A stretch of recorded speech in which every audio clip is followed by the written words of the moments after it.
नमस्ते दोस्तों, मैं हूं आपका दोस्त भगवती प्रसाद पुरोहित एडवोकेट। और आज के वीडियो में हम समझने वाले हैं कि तहसीलदार वसीयत नामांतरण खारिज कर दे तो नामांतरण कैसे होगा। तो देखिए दोस्तों, कई बार ऐसा होता है कि अगर कोई व्यक्ति जो है वसीयत के आधार पर नामांतरण करवाना चाहता है और उसका नामांतरण जो है अगर तहसीलदार के द्वारा खारिज कर दिया जाता है तो वह व्यक्ति अपना नामांतरण किस प्रकार से करवा सकता है। तो ये सब कुछ जानकारी आज के वीडियो में हम समझने वाले हैं। आपने चैनल को सब्सक्राइब नहीं किया तो चैनल को सब्सक्राइब कर दीजिए, बेल आइकन को प्रेस कर दीजिए और इस वीडियो को फटाफट लाइक कर दीजिए, क्योंकि इस चैनल के माध्यम से आपको मिलती है सरल और आसान भाषा में कानून की नई नई जानकारी। तो आइए वीडियो को शुरू कर लेते हैं। देखिए दोस्तों, सबसे पहले हम ऐसे समझेंगे कि जैसे मान लेते हैं कि ये एक जमीन है, ठीक है, और इस जमीन का मालिक जो है ये ए नाम का व्यक्ति है। या ए नाम का व्यक्ति इस जमीन का मालिक है।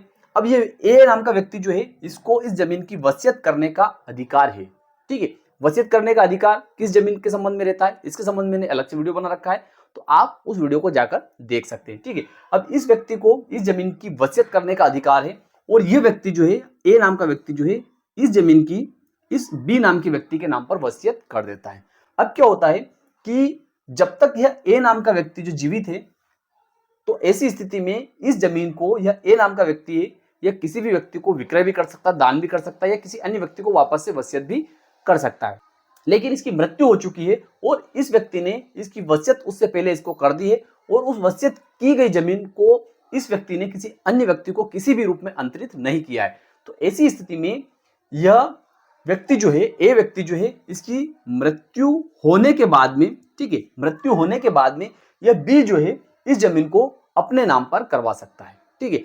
अब यह बी नाम का व्यक्ति जो है ये क्या करेगा कि इस वसीयत के आधार पर इस जमीन की जो वसीयत इस ए ने की है इस बी के नाम पर, उस वसीयत के आधार पर यह बी जो है ये तहसीलदार महोदय के समक्ष आवेदन पेश कर सकता है, ठीक है। तहसीलदार महोदय के समक्ष आवेदन पेश करेगा। जब तहसीलदार महोदय के समक्ष आवेदन पेश करेगा तो इस ए के अगर कोई वारिस है, ठीक है, इस ए के अगर कोई वारिस है और उन वारिसों के द्वारा अगर तहसीलदार महोदय के समक्ष किसी प्रकार की कोई आपत्ति पेश की जाती है कि इस ए को इस जमीन की वसीयत इस बी के पक्ष में करने का अधिकार नहीं था या जो वसीयत की गई है इस बी के पक्ष में वो वसीयत फर्जी है, तो इस प्रकार की आपत्ति अगर इस ए के किसी वारिस की ओर से तहसीलदार महोदय के समक्ष, ठीक है, इनमें से किसी भी व्यक्ति के द्वारा तहसीलदार महोदय के समक्ष अगर कोई आपत्ति पेश की जाती है तो उस आपत्ति के आने के बाद में तहसीलदार महोदय जो है ये उस वसीयत के आधार पर जो इस ए ने इस बी को जो वसीयत की है, ठीक है, ये वसीयत जो की है इस वसीयत के आधार पर तहसीलदार महोदय जो है वे नामांतरण नहीं कर सकते हैं, ठीक है। अब अगर तहसीलदार महोदय जो है ये नामांतरण नहीं कर सकते इसके आधार पर, तो इस वसीयत के आधार पर इस बी का नामांतरण कैसे होगा, ठीक है। तो इसके लिए इस बी को क्या करना पड़ेगा, इस बी को क्या करना पड़ेगा, इसको सिविल न्यायालय में दावा लगाना पड़ेगा। अब दावे में कौन कौन से दस्तावेज लगाने पड़ेंगे, किन किन लोगों को पार्टी बनाना पड़ेगा, उसको हम समझ लेते हैं। देखिए, तो बी को क्या करना पड़ेगा कि सिविल दावा सिविल न्यायालय के समक्ष लगाना पड़ेगा। अब सिविल न्यायालय के समक्ष जब ये बी जो है ये दावा लगाएगा तो इसको क्या करना चाहिए कि एक तो मृत्यु प्रमाण पत्र लेना चाहिए, किसका, इस ए का मृत्यु प्रमाण पत्र लेना चाहिए, जो उसकी ओरिजिनल कॉपी जो रहती है उसकी कॉपी निकालनी चाहिए कि इस व्यक्ति की मृत्यु हो चुकी है, इसका मृत्यु प्रमाण पत्र यह है, ठीक है। तो मृत्यु प्रमाण पत्र निकालना चाहिए। एक इस ए ने इस बी के पक्ष में जो वसीयत की है, ठीक है, जो वसीयत की है उस वसीयत की ओरिजिनल प्रति या उसकी सर्टिफाइड कॉपी जो है वह इसको उपपंजक कार्यालय से निकाल लेनी चाहिए। उपपंजक कार्यालय से कैसे मिलेगी वसीयत की कॉपी, तो देखिए, अगर इस व्यक्ति का मृत्यु प्रमाण पत्र जो है या बी जो है या उपपंजक कार्यालय में बता देता है तो ऐसी स्थिति में इस बी को वहां से वसीयत की कॉपी सर्टिफाइड कॉपी इसको मिल सकती है, ठीक है।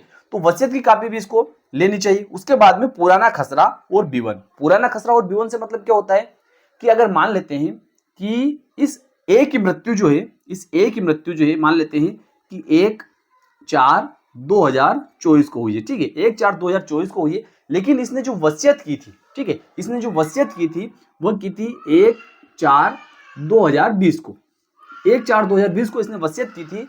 तो पुराना खसरा निकालना चाहिए और पुरानी B1 निकालनी चाहिए। कब की, 1/4/2020 को जब यह वसीयत की गई थी उस समय यह जमीन जो है ये किसके नाम पर थी, ठीक है, अगर इस व्यक्ति के नाम पर थी तो उस जमीन का खसरा और B1 भी इस बी को निकालना चाहिए, ठीक है। इसके बाद में वर्तमान खसरा और B1 भी निकालना चाहिए। वर्तमान खसरा और B1 से मतलब होता है कि जैसे इस ए की मृत्यु जो है 1/4/2024 को हुई है और इस बी ने जो है तहसीलदार महोदय के समक्ष आवेदन पेश किया, ठीक है, तहसीलदार महोदय के वहां पर आपत्ति आई, आपत्ति को तहसीलदार महोदय ने स्वीकार कर लिया और इस व्यक्ति का जो आवेदन था उसको खारिज कर दिया। ठीक है, तो ऐसी स्थिति में इस व्यक्ति को क्या करना चाहिए, इस बी को क्या करना चाहिए कि वर्तमान खसरा और विवरण भी निकालना चाहिए कि आज की तारीख में यह जमीन जो है यह किसके नाम पर है। ठीक है, उसकी कॉपी भी इसको निकालनी चाहिए, पुराने खसरे और विवरण की कॉपी भी निकालनी चाहिए। इसके अलावा जो है एक और दस्तावेज रहता है तहसीलदार का आदेश। तहसीलदार का आदेश से मतलब है कि जब इस व्यक्ति ने तहसीलदार महोदय के समक्ष आवेदन पेश किया, इस व्यक्ति के अन्य वारिसों की तरफ से या अन्य किसी व्यक्ति की तरफ से कोई आपत्ति तहसीलदार महोदय के समक्ष पेश हुई, आपत्ति को तहसीलदार महोदय ने स्वीकार कर लिया और इसने जो आवेदन पेश किया था उसको खारिज कर दिया। ठीक है, और कह दिया तहसीलदार महोदय ने कि वसीयत के बारे में तहसील न्यायालय को अर्थात राजस्व न्यायालय को सुनवाई का अधिकार नहीं है, इसलिए आप कहां जाएं, सिविल न्यायालय जाएं। इस प्रकार का आदेश अगर तहसीलदार महोदय ने पारित कर दिया तो उस आदेश की प्रमाणित प्रतिलिपि भी इस बी को निकाल लेनी चाहिए।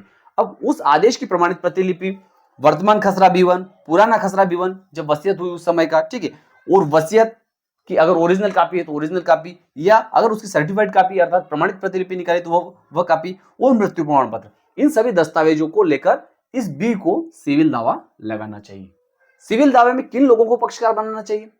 ठीक है, पक्षकार कौन बनेंगे? तो पक्षकार वे लोग बनेंगे कि ये बी जो है ये क्या बनेगा, वादी बनेगा। ये बी जो है यह बनेगा उसमें, उस प्रकरण में, उस दावे में वादी बनेगा। ठीक है, और जिन लोगों ने तहसीलदार महोदय के समक्ष आपत्ति पेश की है या इस व्यक्ति के अन्य कोई वारिस है तो उन लोगों को इस सिविल न्यायालय के समक्ष प्रतिवादी बनाना चाहिए। क्या बनाना चाहिए?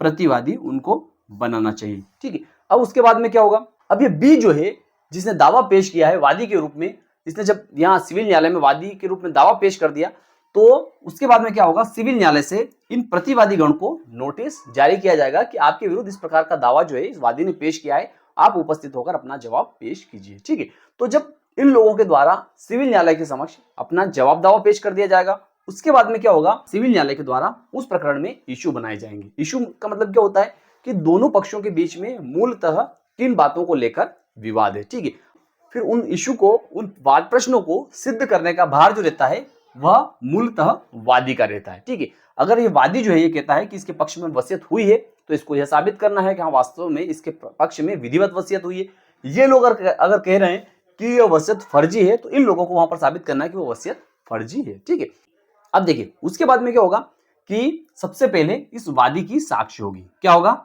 वादी की साक्ष्य होगी। वादी साक्ष्य, वादी साक्ष्य से मतलब है कि वादी की गवाही होगी, अर्थात वादी की तरफ से वहां पर गवाही होगी। तो वादी की गवाही में किन किन लोगों की गवाही होगी?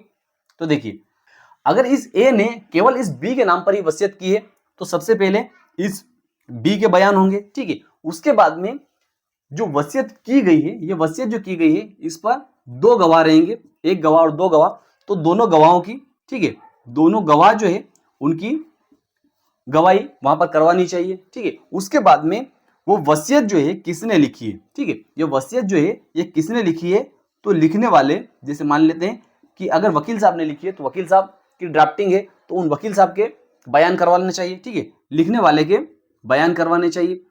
अगर किसी सर्विस प्रोवाइडर ने उसको ड्राफ्ट किया, उसको तैयार किया तो उसके बयान भी वहां पर करवाने चाहिए। ठीक है, इसके अलावा अगर ये वादी ये कहता आ रहा है कि इस जमीन पर जो है वसीयत की है, इस जमीन पर इसी का कब्जा है, तो ऐसी स्थिति में उस जमीन के आसपास पड़ोस वाले पड़ोसी कृषकों की भी उसमें गवाही करवानी चाहिए। किसकी?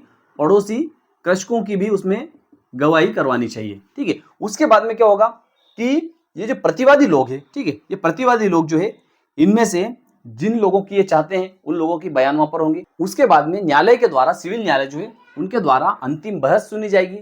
उसके बाद में अगर सिविल न्यायालय को लगता है कि हाँ वास्तव में इस व्यक्ति ने, ए ने इस बी के नाम पर इस जमीन की वसीयत जो की है वो विधिवत की है, ठीक है, और इसको वसीयत करने का अधिकार था, ठीक है, और इन लोगों ने जो ऑब्जेक्शन लिया था, किनने?